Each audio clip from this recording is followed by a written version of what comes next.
Hey guys, Doug here. Finally got the Craftsman in here, and I'm going to get to work on this front axle.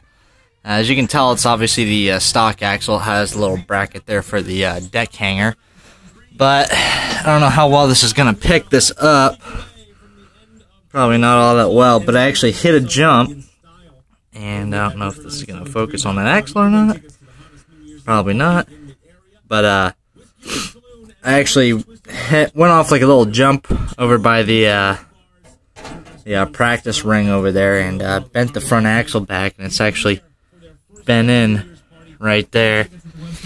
And it really messed up the steering. Like, it's creaking like hell. So I figured that this would probably be a good time to get that out of there and replace it, and probably update the steering.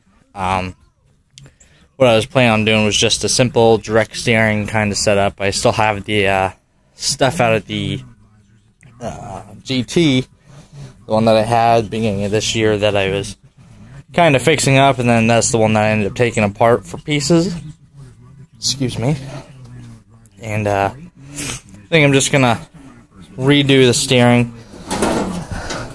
Got some stuff to do in here.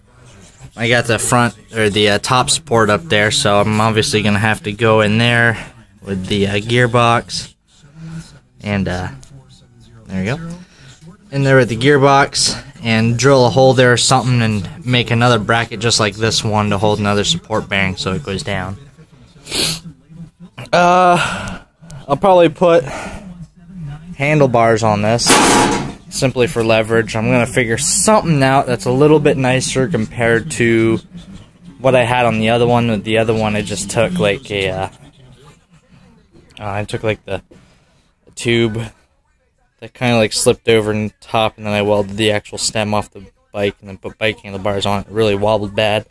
But I have this metal here still, though, so that'll sleeve right over a 5/8, no problem. So I'm just going to get another piece of that when I put the handlebars on, and then I'll probably have it bolt up, but the entire shaft's going to get redone anyways, obviously. So I went to the U-pull today, and got another GT axle right here. Heavy duty shit. I might reinforce there a little bit with welds, but otherwise the entire thing is 1/8 inch steel. There's grease fittings on the back there, so it's greasable. It doesn't have the plastic inserts, it has actual bushing, so it should go much easier. Let's just take a walk over here. Still got the tarp there on the ground.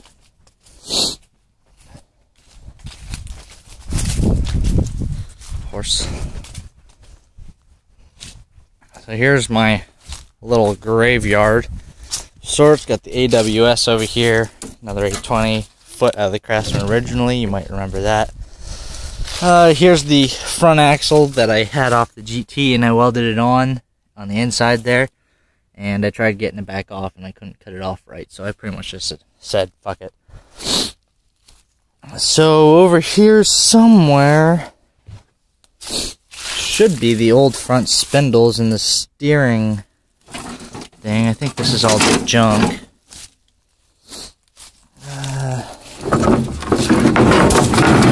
Don't know why those are there.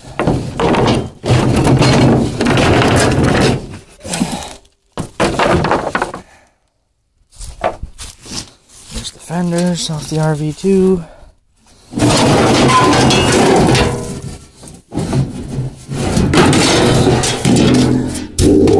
Alright. So yeah, here's what I had on the GT when I did it. I smashed the piping because it didn't sleeve right, and it didn't work too well. It just wobbled all over the place. So I have scrap bikes that I can get new handlebars off of. Spindle number 1. Number 2, the direct steering. It has this added arm on here. And the shaft. There we go. It has a little support there for the original steering, but that's going to get rid of. I'll have to get a lock collar to hold it upright.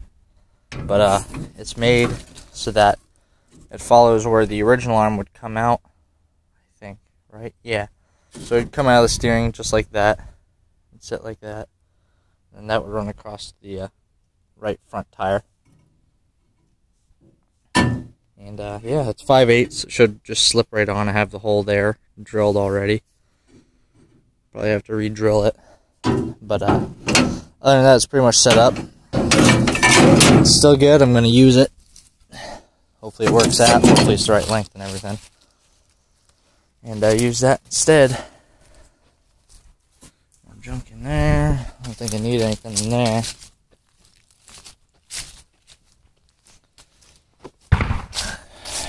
Do.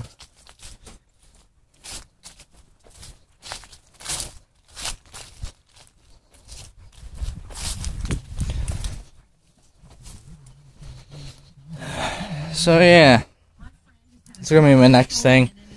The other 820 over there, I'm gonna bring that back. I'll take the 820 out of this, and I'm probably gonna just take the axle just straight out of this one because this is the one that I locked. Open up the other one, clean most of the grease out of it, put this axle in, and probably the gear sets too, because this one has the drum brake on it. Swap those around, and then put different high-performance grease into it, and use that instead of this, because since I have oil converted it, if you take a look, right there in the tire, that's not water, that's oil. You see how fucking shitty it is inside of my rims? So I'm going to have to get a ton of brake clean just to clean all that shit out. But ever since I oil swapped it, even with the new seals, it's leaked. So gonna put an end to it, just gonna put grease in it like it was stock. And this case with all the mods to it, I'm probably just gonna keep it as a spare. Maybe weld the holes back up with some of that aluminum weld crap, and you know, just like I said, use it as a spare or something, because I can get 820s. It's not a problem. Probably get rid of this and get a thumb throttle or something. Don't know what else I'm gonna do to this. I really would like to take this out and take the governor out and stuff like that and run it ungoverned, but I really don't feel like it. I'll save most of the work stuff for build off. So yeah, that's the basic plan for this, mainly just to get the front axle out of this so I can start using it, because I would like to take and start using this once snow finally falls. I mean, it's December. Fuck, today is Saturday, so it's be the 27th today. It's December 27th. It's 55 degrees out here. I'm in short sleeves. So, probably gonna have a late winter, which is good, because obviously I don't have anything done. But, I gotta get to work on this so I can actually start using it, because it's been sitting over there, like I said in my other video, for over a month. So pretty much it, just getting that out there. I might take a video of me stopping at the front axle. I'm not too sure yet, but if I do, I'll you know, edit it and make it look nice compared to a quick update video like this one was. And check that out, yeah. So that's pretty much it. Thanks for watching, and I will talk to everybody later.